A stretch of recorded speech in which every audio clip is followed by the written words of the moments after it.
दोस्तों, आज मैं ऐसे फ़नकार के बारे में बताने जा रहा हूँ जो पाकिस्तान फ़िल्म इंडस्ट्री और पाकिस्तान ड्रामा इंडस्ट्री से तकरीबन पिछली 3 दहाइयों से जुड़े हुए हैं। वो एक्टर हैं, प्रोड्यूसर हैं, डायरेक्टर हैं। उन्होंने शोबिज़ से मुंसलिक जिस शोबा में भी कदम रखा है, वहीं पर मुनफरद मकाम और शनाख्त बनाई है। जी हाँ दोस्तों, मैं बात करने जा रहा हूँ, आपको बताने जा रहा हूँ अदाकार नबील ज़फ़र के बारे में। अम्मी, अब मैं बड़ा हो गया हूँ, थोड़ा सा बिजी था पढ़ाई में। आप कैसे परेशान हो जाती? अच्छा झूठ मत बोलो। प्लीज, मुझे इतने अच्छे अच्छे ख्वाब आते हैं, एक भी पूरा नहीं हुआ। आपको एक बुरा ख्वाब आया और आप डर गई? मैं बिल्कुल ठीक हूँ। अदाकार नबील ज़फ़र का असल नाम नदीम ज़फ़र है और शोबिज़ में आने के बाद आपने अपना नाम तब्दील कर लिया और नबील ज़फ़र रख लिया। अदाकार नबील ज़फ़र 1 सितंबर 1968 को टोबा टेक सिंह में एक अराई फैमिली के मुअज़्ज़ज़ घराने में पैदा हुए हैं, मगर बाद में आपके वालिदैन फैसलाबाद में आकर सेटल हो गए और आपने अपनी इब्तदाई तलीम और बैचलर ऑफ इकनॉमिक्स की डिग्री भी फैसलाबाद ही से हासिल की। आपकी वालदा चाहती थी कि आप डॉक्टर बने और आपके मामू चाहते थे कि आप बैंकर बने, मगर कॉलेज की स्टडी के दौरान आपने कॉलेज के वैरायटी प्रोग्राम और थिएटर में काम करना शुरू कर दिया था। बैचलर की डिग्री हासिल करने के बाद आप लाहौर चले आए। याद रहे कि नबील ज़फ़र के वालिदैन ने उन्हें इस शर्त पर लाहौर जाने की इजाज़त दी थी कि वो वहाँ जाकर अपनी तालीम को भी जारी रखेंगे और मास्टर डिग्री हासिल करेंगे। अदाकार नबील साहब जब लाहौर आए तो उन्होंने लाहौर में मौजूद अपने रिश्तेदारों के घर में रहने की बजाय, या ये कह लें कि उन्हें डिस्टर्ब करने की बजाय, शादमान लाहौर में हाउस नंबर 726 को किराए पर ले लिया, क्योंकि वो जानते थे कि एक फनकार की कोई ड्यूटी टाइम नहीं होते और अगर वो अपने रिश्तेदारों के घर रहते तो शायद वो उनकी ड्यूटी टाइम से डिस्टर्ब हो जाते। अदाकार नबील साहब के मुताबिक मकान नंबर 726 शादमान लाहौर का घर उनके अलावा नसीम विक्की, कोयटा से आए हुए फनकार एजाज नैयर और अशरफ खान, जो कि मशहूर ड्रामा 50-50 से मशहूर हुए थे, इन सब के लिए बहुत लकी साबित हुआ। ये तमाम फनकार उस मकान में एक साथ रहते थे। 90 की दहाई में स्टेज ड्रामा लाहौर और फैसलाबाद में अरूज पर था। नबील ज़फ़र साहब जब फैसलाबाद से लाहौर शिफ्ट हुए तो उन्हें लाहौर थिएटर में बहुत जल्द काम मिल गया और उन्हें थिएटर के अंदर काम के लिए कोई ज़्यादा मुश्किलात पेश नहीं आई, जिसकी एक वजह उनका दराज कद और खुशकुन शक्ल थी। उनके बारे में ये कहना गलत नहीं होगा कि वो पैदा ही हीरो के रोल के लिए हुए हैं, जिनके ऊपर कोई दूसरा रोल सजता नहीं, कोई दूसरा किरदार लोगों को पसंद नहीं आता। उसके अलावा आप पाकिस्तान टेलीविज़न पर भी काम करने के लिए कोशिश थे, मगर कई एक प्रोड्यूसर और डायरेक्टर्स ने आपसे वादा किया कि वो जल्द आपको काम देंगे, लेकिन कई घंटे पाकिस्तान टेलीविज़न लाहौर के गेट पर खड़े होने के बाद उन्होंने तहैया कर लिया कि अब वो यहाँ नहीं आएंगे और टेलीविज़न पर काम नहीं करेंगे। एक तरफ तो आपने पाकिस्तान टेलीविज़न पर काम ना करने का तहैया किया, तो दूसरी तरफ आपका शुमार लाहौर थिएटर के बेहतरीन अदाकारों में होना शुरू हो गया। एक दिन आप पर किस्मत की देवी मेहरबान हुई तो पाकिस्तान टेलीविज़न के प्रोड्यूसर अब्दुल अजीज़ मरहूम ने आपको अप्रोच की और आपसे कहा कि आप टेलीविज़न पर क्यों नहीं काम करते। तो फिर आपने सारा किस्सा उनको बता दिया कि मैंने बहुत कोशिश की लेकिन काम नहीं मिल सका।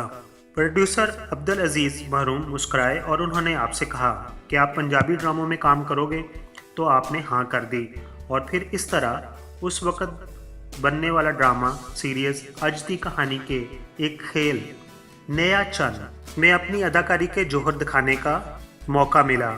ड्रामा नया चंद में आपने एक यंग डॉक्टर का किरदार निभाया था। दोस्तों, अब बात करते हैं नबील ज़फ़र साहब के उस ड्रामे की जिससे आपको मुल्क गीर शोहरत मिली। उस ड्रामा का नाम था दिन, और मज़े की बात है इस ड्रामा में आपके साथ आपकी को स्टार रेशम थी। ड्रामा दिन में आपने मोहम्मद कबीर खान के बेटे का किरदार अदा किया था। नबील ज़फ़र साहब को अपने करियर के शुरू की को स्टार आरफा सिद्दीकी बहुत पसंद हैं। और आपने आफा सिद्दीकी के साथ ड्रामा दलदल में काम किया था। दोस्तों, अब बात करते हैं नबील ज़फ़र साहब के चंद मशहूर ड्रामों की। तो उनके नाम कुछ इस तरह हैं: दिन, दलदल, धुआं, ये कोयटा टेलीविज़न सेंटर की पेशकश थी। मंज़ल, जोरू का गुलाम, अजैब खाना। अजैब खाना ऐसा ड्रामा है जिसको नबील साहब कहते हैं कि ये मेरा पसंदीदा खेल था। शाला कोट, किस्सा 7 रातों का, शादी का लड्डू, डुगडुगी, दुल्हा बाई, लव के लिए और ड्रामा हनीमून वगैरह शामिल हैं। दोस्तों, नबील ज़फ़र साहब 90 की दहाई का ऐसा पीटीवी का मसरूफ़ तरीन अदाकार था जिसका एक महीना लाहौर में तो दूसरा कराची में गुजरता था। यानी आप मुसलसल ट्रैवलिंग में रहते थे। तो फिर आपको पाकिस्तान की मशहूर और मरूफ अदाकारा बुशरा अंसारी और प्रोड्यूसर काज़म पाशा ने मशवरा दिया कि आप क्यों नहीं कराची शिफ्ट हो जाते। तो फिर आपने उनका मशवरा माना और 1998 में आप लाहौर से कराची मुस्तकिल तौर पर शिफ्ट हो गए। कराची में रहकर आपने ड्रामा वादा को सबसे पहले बतौर प्रोड्यूसर प्रोड्यूस किया। आपने एक अपना अदारा MIF प्रोडक्शन के नाम से बनाया। MIF प्रोडक्शन हाउस ने सबसे पहले मज़ाहिया खेल बुलबुले को प्रोड्यूस किया। याद रहे कि बुलबुले में नबील का किरदार जो था पहले किसी और ने निभाना था, लेकिन जब आप इस ड्रामा को प्रोड्यूस और डायरेक्ट कर रहे थे तो आपके पास इतना बजट नहीं था कि ज़्यादा फनकारों को अफोर्ड कर सकें। तो फिर बुलबुले के राइटर ने आपको मशवरा दिया कि क्यों ना ये रोल आप खुद अदा कर लें। इस तरह आप अपने ही प्रोडक्शन के पहले ड्रामे का हिस्सा बन गए। दोस्तों, मज़ाहिया खेल बुलबुले 2009 में ARY से पहली दफ़ा नशर हुआ था और अब ये ड्रामा 11 साल से मुतवातर अवाम में देखा जा रहा है और इसकी मकबूलियत में कोई कमी वाक़या नहीं हुई। बुलबुले ऐसा ड्रामा है जो कि बच्चे, जवान और बूढ़ों में यकसा पसंद किया जाता है। मेरा मतलब है कि किसी और चीज की जरूरत होवे ते दसे जी, एक हेलीकॉप्टर ले दी। दोस्तों, अदाकार नबील ने ड्रामों के अलावा एक पाकिस्तानी फिल्म में भी काम किया था जिसका नाम था फतेह। तेरे ते आ गया दिल सोनिए, लुट के ले गया मैनू मुखड़े दा दिल सोनिए। मगर सिल्वर स्क्रीन में आपको कुछ ज़्यादा मज़ा नहीं आया और आपने उसके बाद किसी भी दूसरी फिल्म में काम नहीं किया। बोल टेलीविज़न चैनल की मैनेजमेंट ने जब अपना दूसरा चैनल बोल इंटरटेनमेंट इस्टेब्लिश करना था तो उन्हीं की खिदमात को लिया गया। आप बोल इंटरटेनमेंट के CEO यानी चीफ एग्जीक्यूटिव ऑफिसर भी रहे हैं। अदाकार नबील ज़फ़र के बारे में ये मशहूर है कि आप यारों के यार हैं और अपने दोस्तों का हमेशा ख्याल रखते हैं। मशहूर कॉमेडियन अदाकार नसीम विक्की को आप ही फैसलाबाद से लाहौर लेके आए और फिर उन्हें थिएटर और टेलीविज़न पर मुतारफ़ करवाया। दोस्तों, अब आखिर पर बात करते हैं नबील ज़फ़र साहब की अज़वाजी ज़िंदगी की। आप ड्रामा देश प्रदेश की शूटिंग करने के लिए स्कॉटलैंड के शहर ग्लासगो गए हुए थे। वहाँ पर आपकी मौजूदा वाइफ ने चाहा कि आपसे ऑटोग्राफ लें। आपने उनको ऑटोग्राफ तो दिया, लेकिन आपको वो पहली ही नज़र में पसंद आ गई और फिर दोनों ने वालिदैन की रजामंदी से सन 2000 में शादी कर ली। याद रहे कि आप अपनी वाइफ को कभी भी किसी भी मॉर्निंग शो में नहीं लेकर आए हैं।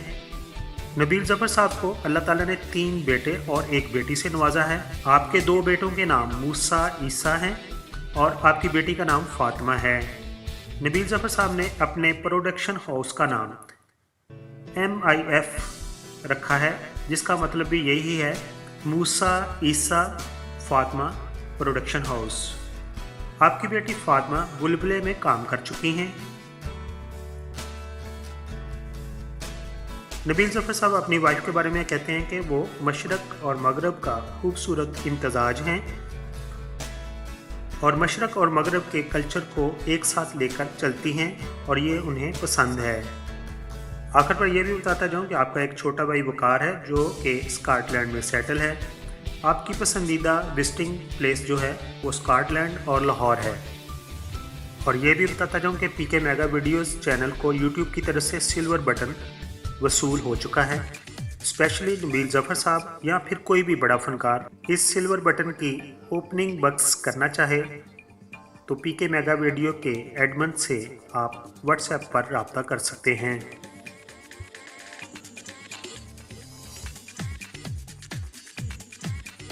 दोस्तों दूसरे चैनल की तरह मैं शुरू में नहीं कहता कि मेरे चैनल को सब्सक्राइब कर दीजिए, लेकिन अभी आपने वीडियो मुकम्मल तौर पर देख ली है। अगर पसंद आई हो तो मेरे चैनल को सब्सक्राइब कर दीजिए। आपका बहुत बहुत शुक्रिया।